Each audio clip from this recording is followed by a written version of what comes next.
অসাধারণ ভিউ, শুধু ভালোই লাগতেছে, শুধু ভালোই লাগতেছে। তো সবাই আমরা আনন্দ সহকারে এই সরিষা খেতে আমরা ঘুরতে আসছি। এই যে আমার ভাগ্নি, আমার বড় ভাস্তি, আমার ছোট, এদিকে দেখাও, ছোট ভাস্তি। হ্যাঁ, অসাধারণ অসাধারণ লাগতেছে। দেখেন সরিষা ফুল কত সুন্দর, অসাধারণ ভিউ, অনেক সুন্দর লাগতেছে। এই ফুল কার না ভালো লাগে, সবারই। আমার মনে হয় এমন কোনো মানুষ নাই যে সরিষা ফুলটা ভালো লাগে না।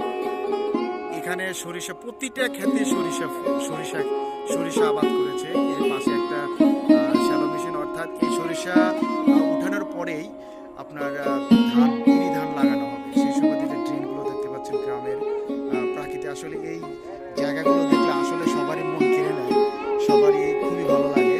এই যে এদিকেও সরিষা ক্ষেত দেখতে পাচ্ছেন, এদিকেও সরিষা ক্ষেত। এটা হচ্ছে ধুপি, এটাকে বলা হয় ধুপি সরিষা, এটাকে বলা হয় হচ্ছে মাদি সরিষা। যারা চেনেন না একটু ভালো করে চিনে নেন, এটা হলো মাদি ধুপি।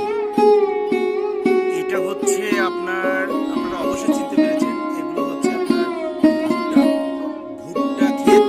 ভুট্টা সবে মাত্র উঠেছে, ছোট ছোট গাছ। ভুট্টা ক্ষেতের ভিতরে আরেকটা জিনিস দেখতে পাচ্ছেন, ছোটবেলা আমরা যখন এসেছি তখন দেখতে পাচ্ছি এই যে শাক, কত সুন্দর, দেখেন কত সুন্দর শাক, এই যে অসাধারণ শাক। আমার এই শাকগুলো উঠাইতে ভালো লাগতেছে, আমরা যাওয়ার সময় সবগুলো উঠা নিয়ে যাবো। অনেক সুন্দর সুন্দর শাক, কি পরিমাণ এখানে পাড়া দিলে পুরাটা পাড়া। দেখেন কি অবস্থা, কত শাক হয়েছে দেখেন। এটা কিন্তু এক ধরনের শাক, দেখেন এই যে অসাধারণ অসাধারণ। এই যে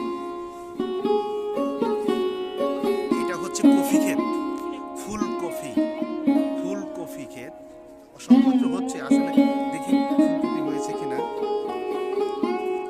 না এখনো এই যে পাতার ভেতর দিয়ে